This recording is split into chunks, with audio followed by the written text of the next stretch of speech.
तेची स्वरूप संतांचे, या कारणे वचनाचे कार्य नाही. संत आनंदाचे स्थळ, संत सुखची केवळ, नाना संतोषाचे मूळ ते हे संत. अशा या 2 ओव्या लिहिल्या शिकायला झाल्या. दासबोध ग्रंथ सोपा म्हणून आपण सोडून दिलेला आहे. दासबोधात आहे काय, ज्ञानेश्वरी ही अवघड आहे, तोच ग्रंथ वाचावा असं बहु. दासबोध ग्रंथ, ज्ञानेश्वरी, नाथ भागवत, गाथा हे सगळेच ग्रंथ अवघड आहेत. कारण ग्रंथ लागणं हे आपल्या साधनेवर अवलंबून आहे. या ग्रंथाचे जे अर्थ आहेत ते अर्थ कळणं हे आपली साधना काय झाली त्याच्यावर ते अवलंबून आहे. नुसतं वाचून हे कळत नाही. हे नुसते शब्द नाही, शब्दांची नुसती टरफल आहेत. आज ब्रह्मरस आहे, त्या ब्रह्मरसाचं सेवन करणारा कोणी राजहंस जर असेल तर त्याला हे कळेल. नाही दुग्ध नाही पाणी असं जर असेल तर ते निवडावयाचे धनी एक डोंब कावळे असं म्हटलंय समजलं. आपण सर्व राजहंस आहात. राजहंस असा राहावे. राजहंस हे सार घेतात, मुक्त चारा पाहिजे त्यांना. ब्रह्मरस जो कोणी घेईल यातला, शब्द हे गौण आहे.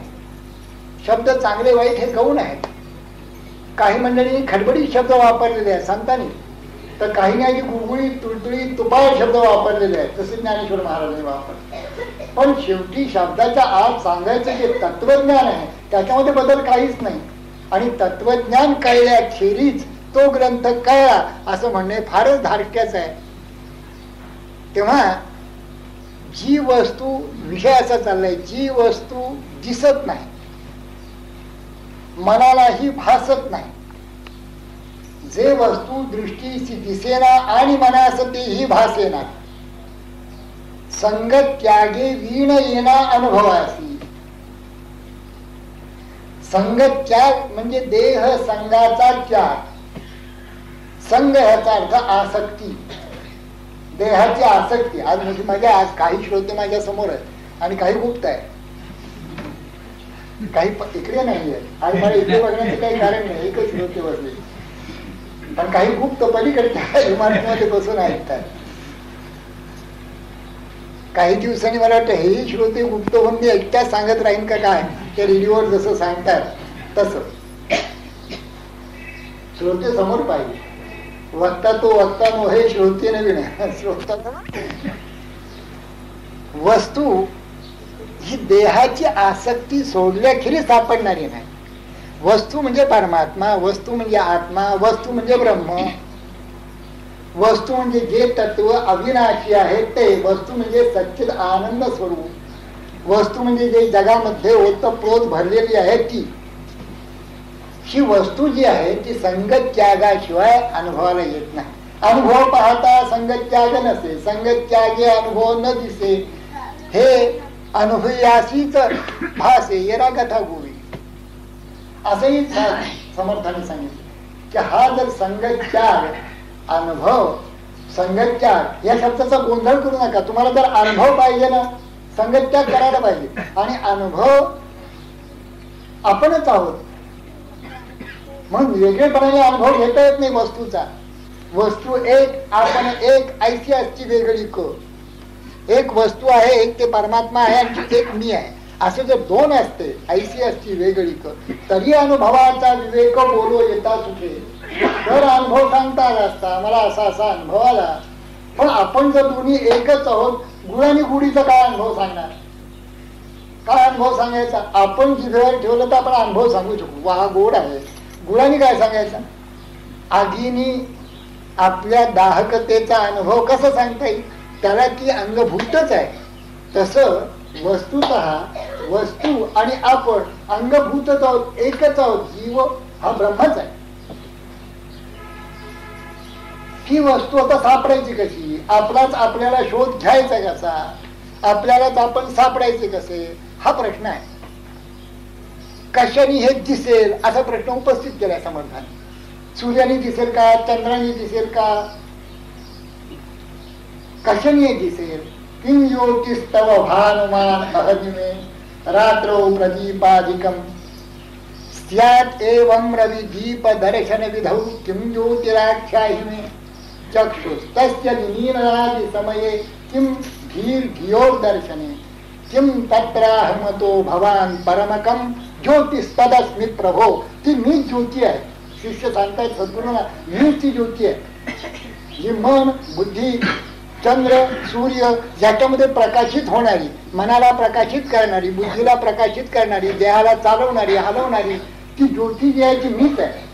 हाच अनुभव आहे. आता मीच जर ज्योती आहे तर त्याचा वेगळेपणाने अनुभव सांगायला मी वेगळा उरलो पाहिजे. म्हणून अनुभवाला ती आली तरी अनुभव सांगता येत नाही. मुक्याने गुळ खादरा गुढी नये सांगायला, तशी हे स्थिती आहे. मग ही सापडायची कशी? तर त्याला त्यांचं उत्तर आहे, संतांच्या ठिकाणी गेला असताना मिळते. कारण काय? वस्तूशी वर्णिले नवते तेची स्वरूप संतांचे. तुम्हाला वस्तू बघायची आहे ना, जी अनादी आहे, अलक्ष्य आहे, ज्याचा अनुभव घेता येत नाही, वेगळेपणाने राहता येत नाही, अशी वस्तू तुम्हाला पाहायची आहे ना, मग संतांना पाहणं झालं. संत वस्तूची केवळ, संत हीच वस्तू आहे. तुम्ही ज्ञानदेवांना बघितलं की परमात्मा आणखीन वेगळा बघायला नको. तुम्ही स्वरूपानंदानं बघितलं म्हणजे परमात्मा आणखीन वेगळा बघायला नको. तुम्ही समर्थानं बघितलं म्हणजे परमात्मा आणखीन वेगळा बघायला नको. हाच तो परमात्मा. जसं गुढी पाहिजे ना, गुळाची ढेप बघा म्हणजे झालं, तीच गुढी. संत ते दाखवतात बोटाने, हे पहा ही ती गुढी आहे. आता तुझं काम, तू त्यातला गुळ थोडासा खा. नाही त्याची ढेप आहे, त्याचं वजन एवढं आहे, त्याची किंमत एवढी आहे, करायची का? आम्हाला पुरणपोळी करून खायला घातली पाहिजे. आमचं पोट जर भरलं नसतं तर त्या गुढीचा जसा काही उपयोग आपल्याला नाही, तसं परमात्मा सर्व ठिकाणी आहे, सर्व काळी आहे, अलक्ष्य आहे, अचिंत्य आहे, सच्चिदानंद आहे, तोच तो आहे, तोच तू आहेस. हे सगळं सांगून आम्हाला काय उपयोग आहे?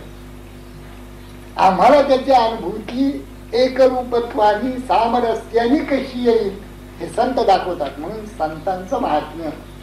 संत, आता त्या संतांचं वर्णन आहे. संत आनंदाचे स्थळ ही उभी झाली. संत सुखची केवळ, नाना संतोषाचे मूळ ते हे संत. याचं कारण हे आनंद, संतोष, सुख, समाधान, तृप्ती हे सगळे आत्म्याच्या ठिकाणी असतात. आत्मा सुखरूप आहे, आत्मा संतोष रूप आहे, आत्मा तृप्ती रूप आहे, आत्माच आनंद रूप आहे, आत्माच समाधान आहे. यो वै भूमा तत्सुखम, उपनिषद. नाल्पे सुखम अस्ति भूमैव सुखम भूमात्वेव विजिज्ञासेत. त्या आत्मा सुखरूप आहे. आत्मा समजून घे. कसं समजून घ्यायचं? आत्मा अरे वा द्रष्टव्य, श्रोतव्य, मंतव्य, निजिध्यासितव्य. आत्मनो वा रे श्रवणेन मननेन दर्शनेन तेच होऊन जातं. त्याला पाहता पाहता तेच झाले. सगळे उपनिषदापासून समर्थ स्वरूपानंदांपर्यंत सारेच्या सारे संत एक रूप कसे सांगत असतात ही मोठी गंमत बघण्यासारखी आहे. आणि याच्यात गंमत तरी कशी आहे? आपल्याला गंमत अज्ञानाला. नाही तर एकरूपच सांगणार, दुसरं काय. ज्याने मुंबई बघितली तो निराळ काय सांगणार? मी मुंबई बघितली, तिथे अशा मोठ्या मोठ्या इमारती आहेत, पुष्कळ गाड्या आहेत, पुष्कळ श्रीमंत माणसं एकत्रित जमून काहीतरी गोंधळ घालतात, ती मुंबई सांगणार काय दुसरं? मुंबई ज्यांनी बघितली ते दुसरं काय सांगणार? मग मोठमोठाले शेटजी पळतायत गाड्या धरायला. मिनटा मिनटा गणित सुटती लोकली त्या धराया. लक्ष्मी काय धावत आहे, तीही मुंबई. 2000 रुपये पगाराचा मनुष्य लावून कळतोय, मुंबई. आता ज्यांनी बघितलं तो तेच वर्णन करणार. तसं व्यासांपासून स्वरूपानंदांपर्यंत परमात्म रूप झालेली सगळी संत मंडळी एकच बोलतात. आणखीन दुसरं बोलायला काहीच नाही. ज्यांनी बघितलं नाही तो मात्र बारे मा बडबडत असतो. टिंगरा पाण्यामध्ये पडलाच नाही, कधी स्वतः कधी पोहलाच नाही, त्याचा आनंद भोगलाच नाही. तो पोहण्यावर उत्तम बोलू शकतो. म्हणजे असं वाटतं की यांनीच बहुधा इंग्लिश चॅनल क्रॉस करण्याची पहिली जिंकली असली पाहिजे असं वाटतं. इतकं तो पोहण्यावर बोलतो. हा कधी पडलाच नाही. आणि ट्रक टँक मध्ये पडला की पुढे इतकं सगळं माहिती असून काय होतं? पुस्तकं वाचून का पुढे होत असतं? ही अनुभूती आहे, आपणच करायला पाहिजे. आणि केल्याने होत आहे रे. आधी केले की पाहिजे. कोण ते ध्यान धरणार, कोण ते नाम घेणार. म्हणून साऱ्या संतांनी साऱ्या ग्रंथामध्ये नुसतं बोटाने दाखवलं आणि तिकडे जाण्याची साधना सांगितलेली आहे. श्रवणम कीर्तनम विष्णू, आपण येणारच आहोत त्याच्यात. हे जे आत्मनिवेदनापर्यंत भक्तीच्या 9 पायऱ्या सांगितलेल्या आहेत. शेवट आत्मनिवेदन हे झाल्याशिवाय जन्ममरण चुकत नाही. त्या आत्मनिवेदनाचं स्वरूप काय आहे, श्रवणापासून आत्मनिवेदनापर्यंत कसं जायचं आहे. आणि आत्मनिवेदना उपरी निखळ वस्तू निरंतरी आपण आत्मा हा अंतरी बोध झाला. त्या ब्रह्मबोधे ब्रह्मची झाला. संसार खेद तो उडाला. देहो प्रारब्धी टाकला सावकाश, याची म्हणजे आत्मज्ञान. आत्मज्ञानाची व्याख्या इतकी सुंदर दुसरं कुणीही केलेली नाही, कुठल्याही संतांनी केलेली नाही. तुम्ही श्रवणापासून आत्मनिवेदनापर्यंत सरळ चला. श्रवणम कीर्तनम विष्णो स्मरणम पादसेवनम अर्चनम वंदनम दास्यम सत्यम. आत्मनिवेदन म्हणजे सोहम. ऐका आत्मनिवेदनाचे लक्षण, आधी पाहावे मी कोण, मग परमात्मा तो निर्गुण ओळखावा. देव आणि भक्त कसे एक रूप आहे ते ओळखावे. हे आत्मनिवेदन. आत्मनिवेदनानंतर निखळ वस्तू निरंतर. एकदा कळलं की तोच मी आहे आणि मी सर्व व्यापून राहिलेला आहे. सागराचा तरंगच आणि सागर ह्याच्यामध्ये काही फरक नाही. ज्या दिवशी कळतं त्या दिवशी मग मत्सर नाही, द्वेष नाही, धेवेदावे नाही, अहंकार नाही, काम नाही, क्रोध नाही, काही संबंधच राहत नाही. आपला आणि या मंडळींचा संबंध संपतो. आपण अत्यंत अलिप्त स्थिती भोगतो, अत्यंत आनंद स्थिती भोगतो. यांचाच तर व्याप आहे सगळा आपल्याला.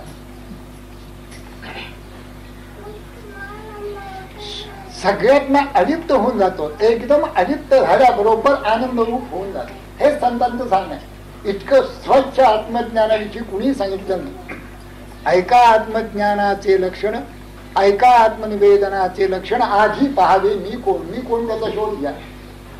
कसे होतं आत्मनिवेदन, आधी अध्यात्म श्रवण, मग सद्गुरु पाद सेवन, मग आत्मनिवेदन सद्गुरु प्रसादे. किती सुंदर ओवी आहे. नुसती एवढी एक ओवी जर चिंतनात कोणाच्या असेल, आधी अध्यात्म श्रवण. मग आता विचार करावा की अध्यात्माचं श्रवण कुठे करावं, कोणापासून करावं, याचा विचार करावा. ते समर्थांनी सांगितलेलं आहे.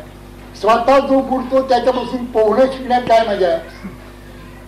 स्वतःच बुडतोय, गुटख्या खातोय, तो दुसऱ्याला कसा काय तारणार. म्हणून ज्याला पोहता उत्तम येतं त्याच्यापासून हे श्रवण करा. श्रवण करण्यासाठी ज्याच्यापासून श्रवण करायचं कुठल्याही जवळात आपले शिरले. बुवाना काही माहिती नाही, श्रोत्याला काही माहिती नाही. खूप वर्णन करतात परमेश्वराचं, अगदी उपनिषदापासून खालपर्यंत सगळी शास्त्र निपुण आहे. पण उपयोग काय त्याचा. मग त्या पोहण्यासारखं. आमच्याकडे एक टेनिस प्लेअर होते, मी टेनिस खेळायला जात असे तेव्हा ते एक टेनिस प्लेअर होते. त्यांना टेनिस अगदीच बेताच आहे. म्हणजे नेहमी 6 लव हे त्यांचं तंत्र खेळण्याचं. म्हणजे त्यांचा भोपळा आणि यांचे 6 गेम्स व्हायचे नाही असं असेल. दुसरं कोणी अपोनंट आहे अशी परिस्थिती. पण व्होकल टेनिस मी म्हणत असेल त्याला त्यावेळेला. हे आलं व्होकल टेनिस म्हणून. बोलण्याचं काय तंत्र त्याचं, ते असं मारायचं ते तसं, हातात काय नाही. तसलं हे प्रवचनकारांचं कीर्तनकारांचं मला वाटतं. उदंड सांगतात, त्याचा उपयोग काय. उपनिषद असं म्हणतात, पंचदशी तशी म्हणते. करायचं काय. नामध्यान बहुन शब्दान. तुम्ही ध्यानाला बसता का रोज? नाही. नाम घेता का? नाही. काही मूळ गाभा कधी सद्गुरूंच्याकडनं समजून घेतलेला का? नाही. मग काय उपयोग आहे. तुम्ही ना आम्ही दोघे मिळून बुडणार या संसार सागरामध्ये. दुसरं काही होणार नाही. एक सहस्र कीर्तन करूनही काही उपयोग नाही. जाणत्या पाशी लिहो शिकावे. समर्थाने म्हटलं जाणता जो असेल, जाणता सवा गीताची एकी सेवा, असं ज्ञानोबांनी म्हटलं. जो जाणता असेल त्याचा तज्ञ पाहिजे, त्याच्याकडनं अध्यात्म श्रवण करावं आणि अद्वैत ग्रंथाचं श्रवण करावं असं समर्थांनी म्हटलं. अध्यात्म श्रवण, मग सद्गुरु पाद सेवन. म्हणजे सद्गुरूंनी जो मंत्र दिला असेल त्या मंत्राचा निधिध्यास अखंड.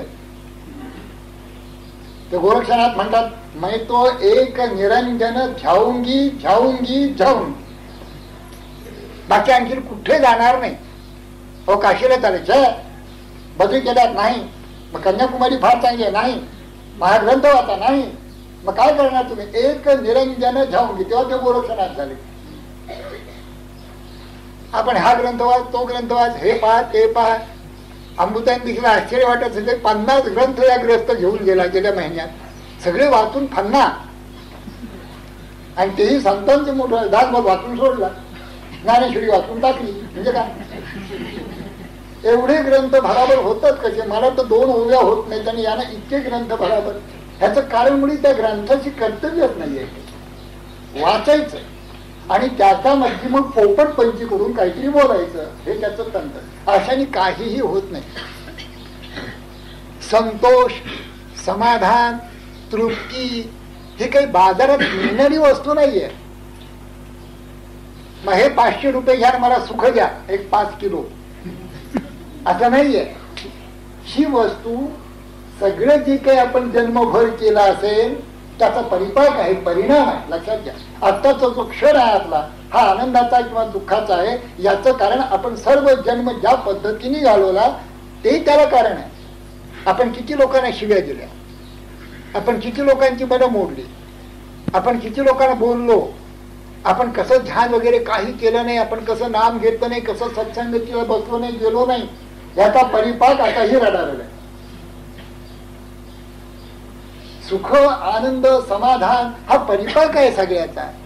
हे काही कुठे मिळणारी वस्तू नाहीये. आणि हा जो परिपाक आहे तशा प्रकारचं जीवन संतांनी घालवलेलं असल्यामुळे संत अखंड समाधानात, अखंड प्रसन्नतेत असतात. पूर्ण प्रसन्नता त्यांच्या ठिकाणी असते, पूर्ण समाधान, पूर्ण शांती. ह्याचं कारणच आहे. म्हणून त्यांनी म्हटलंय संत सुखची केवळ, नाना संतोषाचे मूळ ते हे संत. कारण संत म्हणजेच आत्मा, आणि आत्मा हा प्रसन्न, तृप्त, समाधान, सुख, आनंद अशी त्याची पर्याय शब्दच आहे आत्म्याची. आत्मा म्हणजेच ते संत मोक्षाची विश्रांती. आता हे संतांचं वर्णन एका संत श्रेष्ठ महापुरुषांनी केलेलं. यापेक्षा आणखीन चांगलं कुठलं? जसं ज्ञानोबांच्या पसायदानामध्ये संतांच्या विषयी लिहिलं, चंद्रमे जे अलांछन मार्तंड दे तापहीन. हे जे संतांचं वर्णन केलेलं आहे, इतकं सुंदर वर्णन आणखी कुठे सापडणार?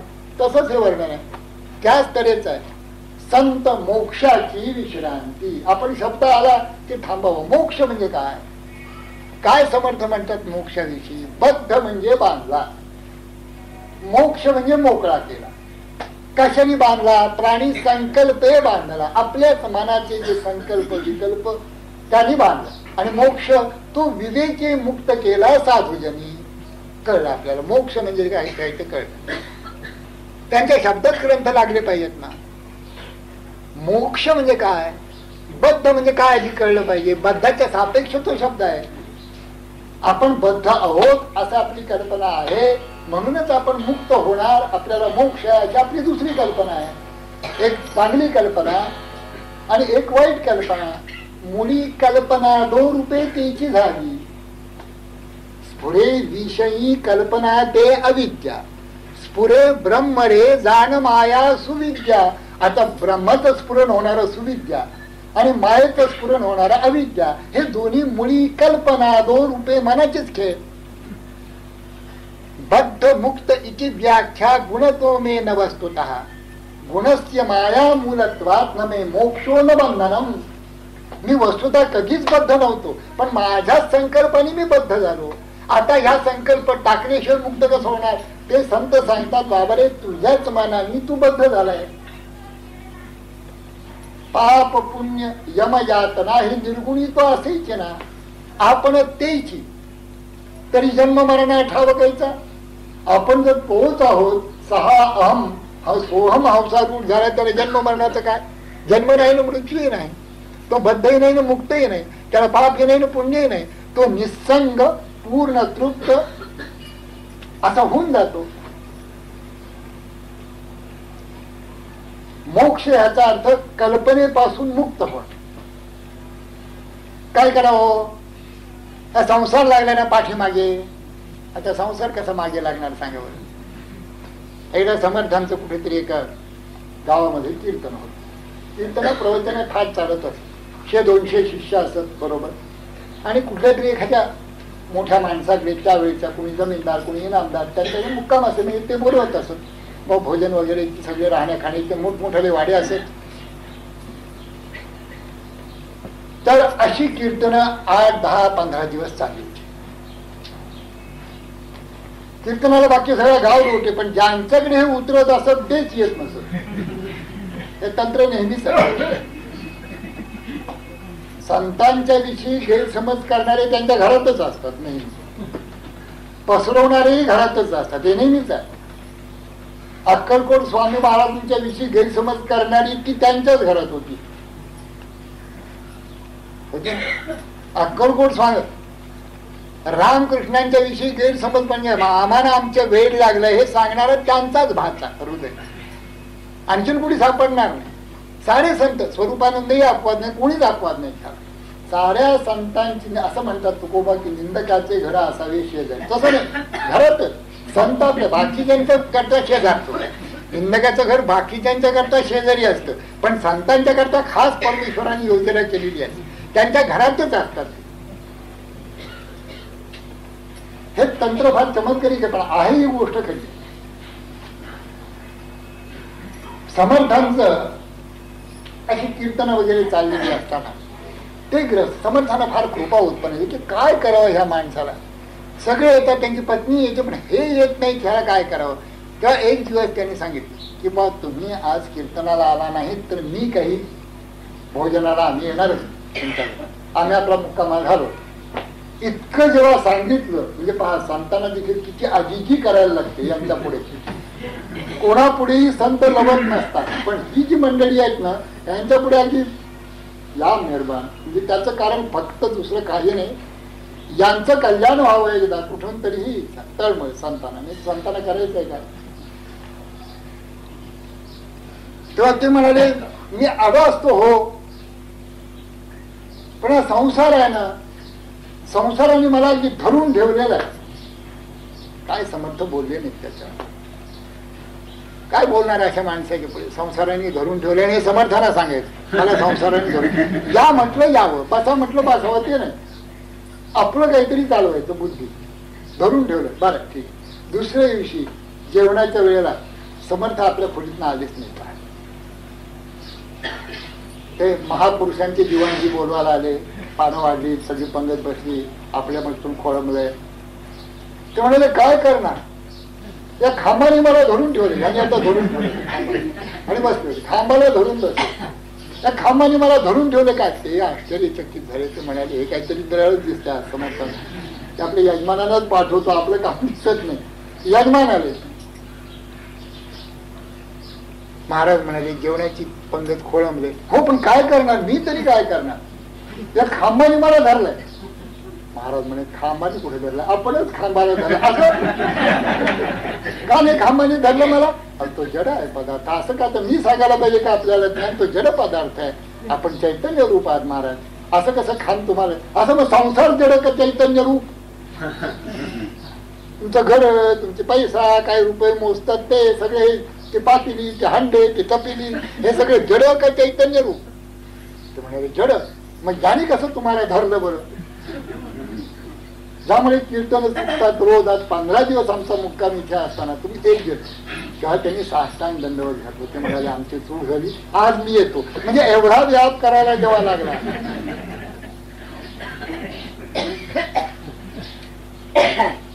संतांचं जर जसंच्या तसं ऐकतील तर कल्याणच होईल जीवन.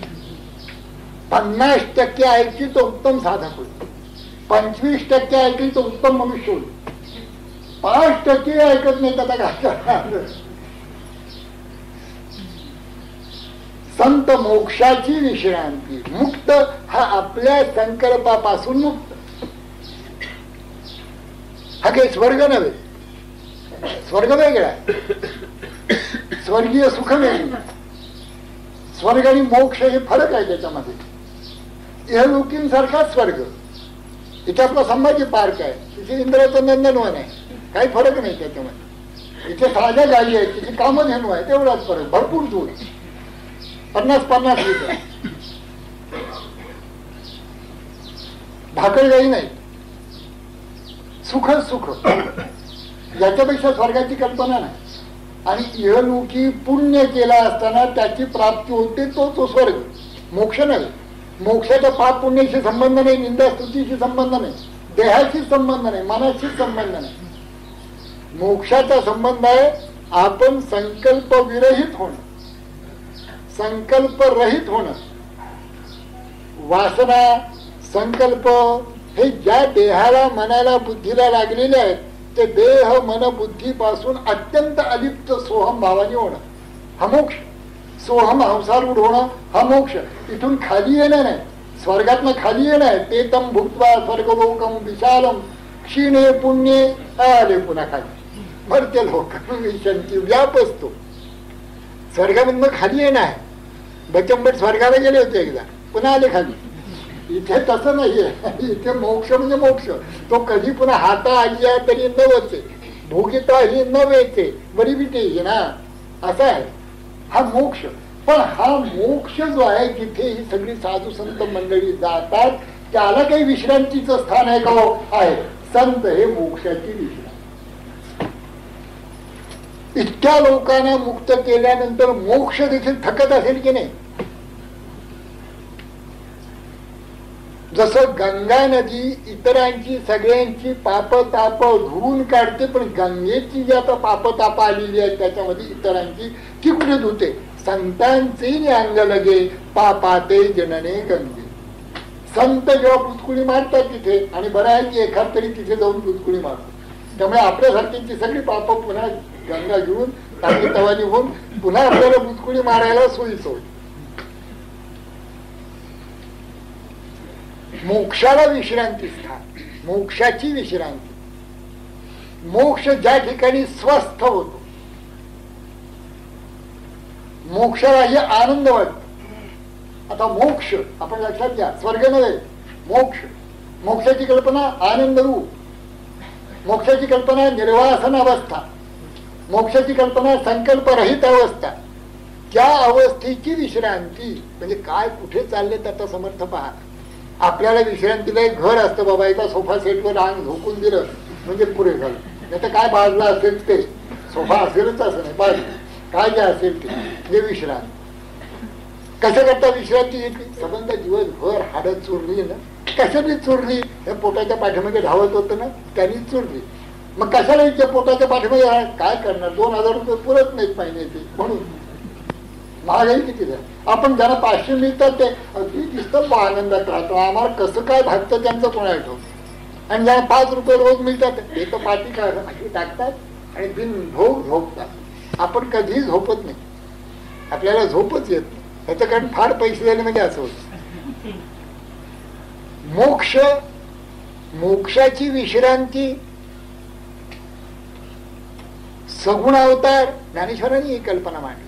सगुण अवतार, सगुण अवतार ज्या ठिकाणी लीन होतात ते ठिकाण आपण आपली कल्पना करतो.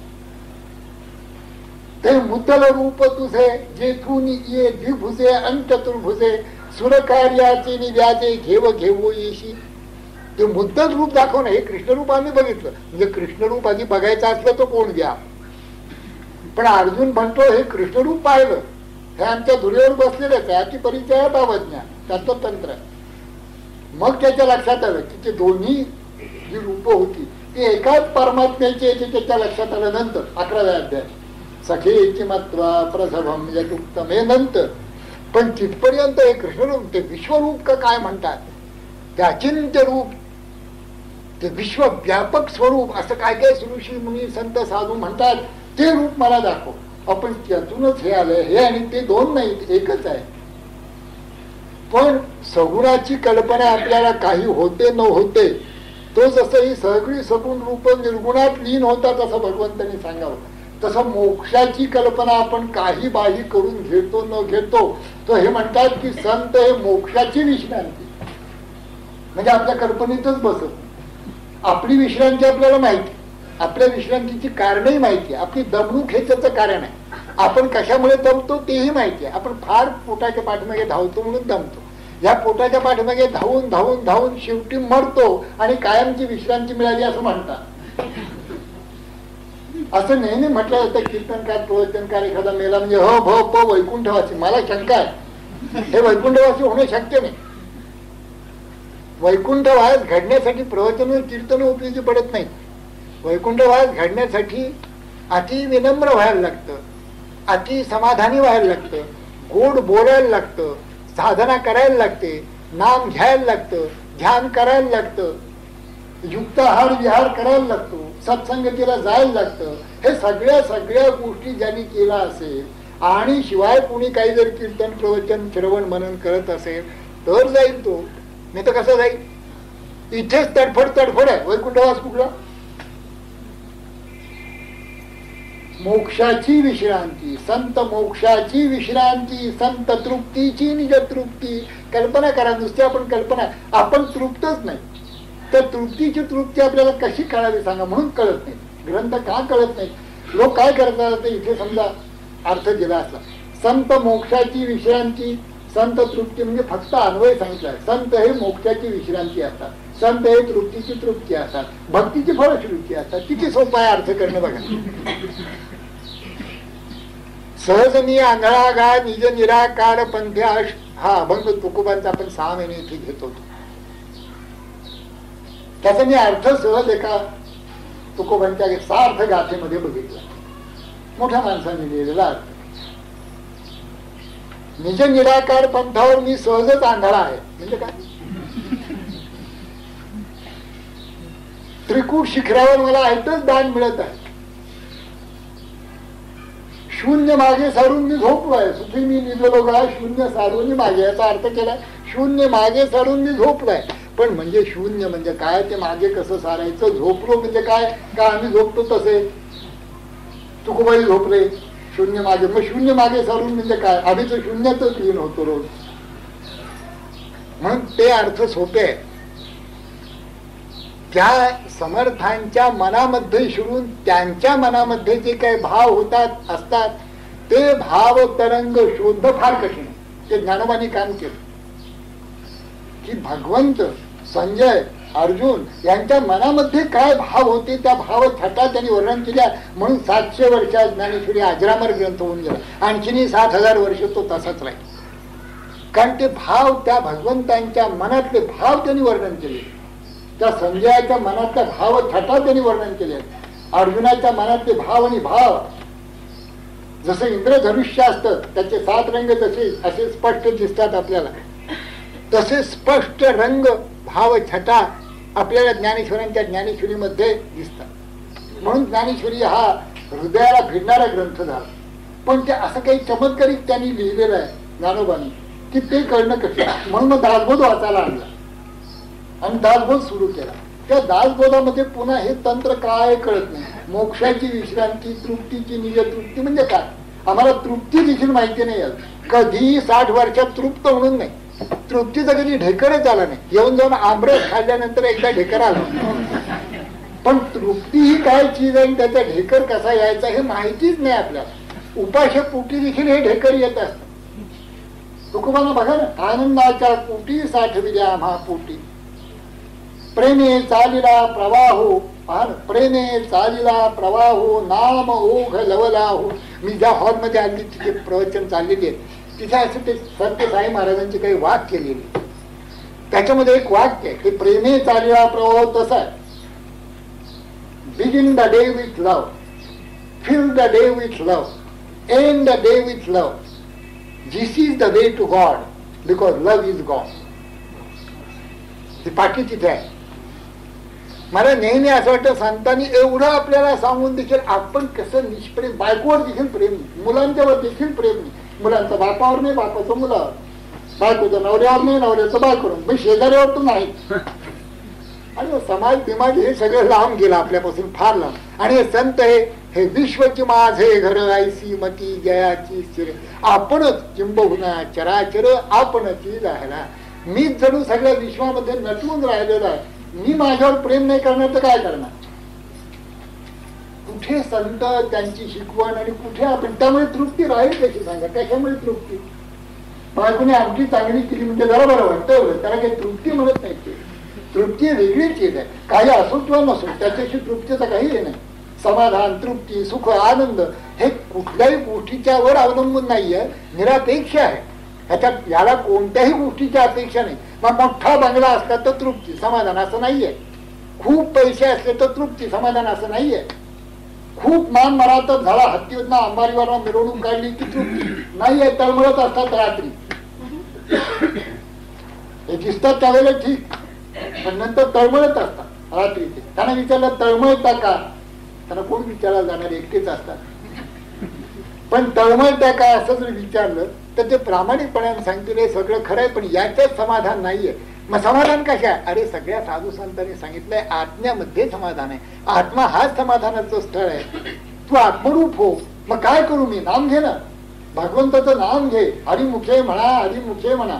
पुण्याची गणना कोण करी, काहीच न करीता प्राणी. राम नाम वदेवाणी, तेने संतुष्ट चक्रपाणी. भक्ता लागी सांभाळी. काय पाहिजे तुम्हाला? नामे पाषाण तरती, नामे शिळा उद्धरती. किती सांगावं संतांनी बरं. एक घेईल तर शपथ. जेव्हा हे मरतात ना तेव्हा लोक म्हणतात यांनी राम म्हटला, पण तो म्हणतच चालेल. ही पंचायत आहे. लोक म्हणतात यांनी राम म्हटला, इतर लोक म्हणतात किंवा अमके तमक्यांचं काय झालं त्यांनी राम म्हटलं. ही देखील आता वाघ प्रचार हा देखील आता बदललं पाहिजे. राम म्हणतात हे काही खरं नाही, राम म्हणतच नाही, जाताना देखील म्हणत. कशी तृप्ती होणार सांगा? हे जे संत असतात अखंड नामामध्ये रंगून असतात, अखंड ध्यानामध्ये रंगून असतात, त्यांना तृप्ती असते, शांती असते, प्रेम असं अंतःकरण भरभरून वाहत असत. म्हणून ते संतोष, तृप्ती, शांती, प्रेम, आनंद, समाधान हे त्यांच्या बाबतीत शब्द वापरता येतात.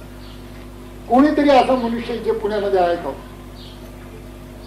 की ज्याला रस्त्याने कुणी त्याच्या मित्रांनी काय कसं काय चाललंय भाऊसाहेब, तो असं म्हणेल आनंदाच्या कोटी साठविल्या आम्हाला. बरं चाललंय, बरं आहे. ते देखील चेहऱ्यावर बरं आहे असं नाहीच आहे, चेहऱ्यावर काही बरं आहे असं नाहीये, बरं आहे.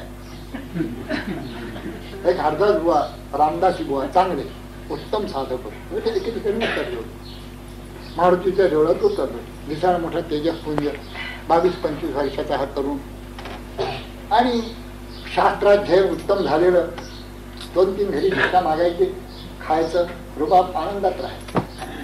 हरिनामामध्ये रंगलेला जीव होता. आता साहजिकच असा जीव असला की जे जीव दरिद्री आहेत, ज्यांना कधी आनंद नाही, समाधान नाही, पुष्कळ आहे पण काही नाही, अशी माणसं भेटायला येतात. एक त्या गावचा एक थोर श्रीमंत ग्रस्त भेटायला. तो लवाजमा, गाड्या घोड्या, ते नोकर चाकर, दिवाणजी, ते सगळे ते पायघड्या ते सगळे झाल्यानंतर ते आले देवळात. या रामदासी बुवाला असं वाटलं की काय सुख आहे. त्यांनी कधी बघितलंच नव्हतं हे सगळं काय आहे ते. सुख काय? आपला बाहेर बसायचा कुठेतरी गावाच्या, सुख काय, किती समाधानात, किती आनंद. तेव्हा त्यांनी सहज विचारलं त्याने, किंवा तुम्ही फार आनंदात सुखात आहात. तेवढं म्हटल्याबरोबर ते म्हणाले कसलं सुख घेऊन बसलात महाराज, मला काहीही सुख नाही. सुख नाही तुम्हाला? अहो म्हणाले ऐश्वर्य आहे ना, पण मुलगाच नाही. बरं ठीक, पण तुम्हाला एक सांगतो, तो पलीकडल्या गावामध्ये असाच माझ्यासारखा एक श्रीमंत ग्रस्त राहतात, संसार मुलगा अतिशय आनंदात सुखात. याने असं ठरवलं आता की आपण याचा आता छडाच लावायचा की सुखी कोण आहे. म्हणून तिथे भिक्षा मागण्याच्या निमित्ताने गेले. सहज आनंदात आहात तुम्ही, फार सुखी दिसता. त्याने आपलं त्या भगवी वस्त्र दिसली, त्याने आतमध्ये बोलवलं, पाया पडले. ते म्हणाले आम्ही कसले सुखी घेऊन बसलात, 4 मुलगी आहेत पण एक ऐकेल तर शपथ. मुलगी 4 आहेत. लोकांना वाटतं काय सुख आहे, समज काय नाही, माझ्या पैशाला लूट द्यायचं बाकी काही नाही, प्रेम नाही, निष्प्रेम आहे. पण पलीकडल्या गावात एक पुढारी आहे, तो मात्र अत्यंत सुखी आहे. तो पुढारी फार सुखी असं त्याच्याकडे जाऊ. तिथे गेले. त्या पुढारीने असं सांगितलं, होतो मी सुखी नाही असं नाही, मधून मधून सुखाचे काही किरीट कोण माझ्याकडे येतात, पण निंदा किती होते. रोज वर्तमानपत्रात माझ्याविषयी आहे. मी अगदी बेचैन होतो, रात्रंदिवस मला झोप अशी परिस्थिती. मी वस्तुतः चांगला आहे, पैसे कोणाची लुबाडत नाही, कोणाचे खात नाही, पण काय लोकांना बघवतच नाही का काय, रोज वर्तमानपत्रात माझ्याविषयी आहे. आता काय करणार, मला झोप येत नाही, मी कसला सुखी.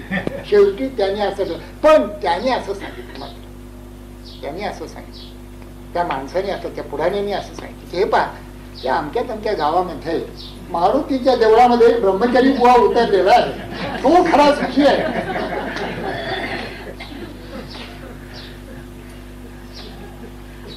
सुखाच्या ह्या कल्पना, तृप्तीच्या कल्पना, आनंदाच्या कल्पना कुठून तरी बाहेरून आपल्याला मिळते, अशी जोवर आहे तोवर आपण कुठेही सुखी होऊ शकत नाही, तृप्त होऊ शकत नाही. आपला हात आहे, आपल्या हातच आहे इतकंच नाही तर आपल्या जवळ आहे इतकंच नाही तर आपणच ते आहोत. मेहर बाबा म्हणत असत की सगळ्या परमार्थाची सुरुवात देहोहम पासून होते किंवा कोहम पासून होते आणि त्याचा शेवट सोहम मध्ये होतो. बस संपलं. याच्यामध्ये सगळ्या परमार्थात देहच मी इथून सुरुवात आणि तो मी इथे त्याचा शेवट. बस संपलं का? ह्याच्यापेक्षा आणखीन काही. आता देह मी आहे, त्या मी त्या देहाला जो चिकटलेला आहे तिथून काढण्यासाठी त्याला काय करावं हा प्रश्न आहे. मग दासबोध वाचावा. देहे बुद्धी निरूपणी विसरावी, देहे बुद्धी ते आत्मबुद्धी करावी, सदा संगती सज्जनाची धरावी. 1000 ठिकाणी 1000 वेळा शेकडो संतांनी सांगितलं, बाबा रे, सगळ्याचं कारण मूळ जर कसलं असेल दुःखाचं ते तुझी देहबुद्धी. देहे बुद्धीचा निश्चयो दृढ झाला, देहातीत ते हित सांडित गेला, देहे बुद्धी ते आत्मबुद्धी करावी. किती सांगावं संतांनी, किती सांगावं बरं. कितीही सांगितलं तरी देहबुद्धी बळकट, देहबुद्धी करून बळकट आणि ब्रह्म पाहू गेला थीट, तेव्हा दृष्टाने रुधली वाट पर ब्रह्माची. ही देह तुम्ही असं एकदा दृढ केलं की कसा परमात्मा दृग्गोचर होणार सांगा. देहबुद्धीने परमात्मा दिसणार. विदेही अवस्था, विदेही अवस्था. देहात असून विदेही, देहातले सगळे व्यवहार करत असून देखील देह मी नव्हे असा बोध पक्का. संसारी होईजे निराळे, मोक्ष पाविजे निश्चळे, स्वरूपाकारे. किती गोड गोड सांगत समर्थाने. मला तर असं वाटतं की समर्थांचा स्वरूप संप्रदाय आम्हाला ते इतका जवळ येतो. मी का 14 वर्षाची ज्ञान हे आधी अमृताईने जर मला सांगितलं असतं तर मी दासबोधच सांगितलं असतं. मला तरी काय माहिती. मला वाटलं त्यांना ज्ञानेश्वरी ऐकायची म्हणून मी 14 वर्षाची ज्ञानेश्वरी सांगितली. एका ठिकाणी चालूच आहे ती ज्ञानेश्वरी, दुसऱ्या ठिकाणी दासबोध सांगितलं असतं पहिल्यापासून. कारण एकच ग्रंथ आहे, काही फरक त्याच्यामध्ये नाही. ज्ञानोबा असं सांगतील की देहबुद्धी बळकट करा असं सांगतो आणि आत्मबुद्धी सोडून द्या, आणि समर्थ म्हणतात आत्मबुद्धी बळकट करा आणि देहबुद्धी सोडून द्या. ते काय पुढारी आहेत दोन, मंत्री आहेत का दोन? एक मंत्री एक बोलतो, दुसरं बोलतो. असं तंत्र नाहीये. मोक्षाची, संत मोक्षाची विश्रांती, संत तृप्तीची निज तृप्ती. आपण जर तृप्त हो नामस्मरणाने, ध्यानाने, आपण जर तृप्त हो तर या तृप्तीला देखील तृप्त अवस्था प्राप्त करून देण्याचं तंत्र संतांजवळ आहे. तुझं तृप्त झाला म्हणतोस ना, मी समाधानी आहे, तृप्त आहे, आनंदी आहे असं म्हणतोस ना, त्याच्या ही पलीकडली दशा आहे. या तृप्तीची एक निज तृप्ती आहे. ज्या ठिकाणी तृप्ती ही विश्रांतीला जाते अशी एक स्थिती आहे. या तृप्तीने ही तृप्त होऊन असावं अशी स्थिती आहे. म्हणजे नेमकं काय, मी तृप्त आहे हा बोधही सांगतो.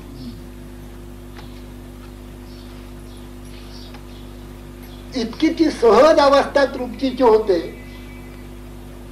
की त्याची जाणीव नेणीव रहित अवस्था होते. तृप्तीची निज तृप्ती याचा अर्थ असा आहे की तृप्ती आहे, तृप्ती अखंडच भोगतो आहे, त्यामुळे मी तृप्त आहे ही जी जाणीव होती त्या जाणीव रहित अवस्था होती. याच जाणीव करी तोची नेणे, आखिलेपणे निर्वी तेची उणे, आम्ही झालो ऐसे म्हणे तो काहीच नेणे, असं ज्ञानोबाने म्हटलं. जाणीव देखील नष्ट होते. आपण पहा, एखादा ब्राह्मण मनुष्य घरातनं बाहेर पडला, तो काही मी ब्राह्मण आहे, मी ब्राह्मण आहे सारखं काही जॉब करत होतो. त्याला माहिती आहे मी ब्राह्मण आहे. त्याच्या आचार विचाराप्रमाणे तो ब्राह्मण असणारच.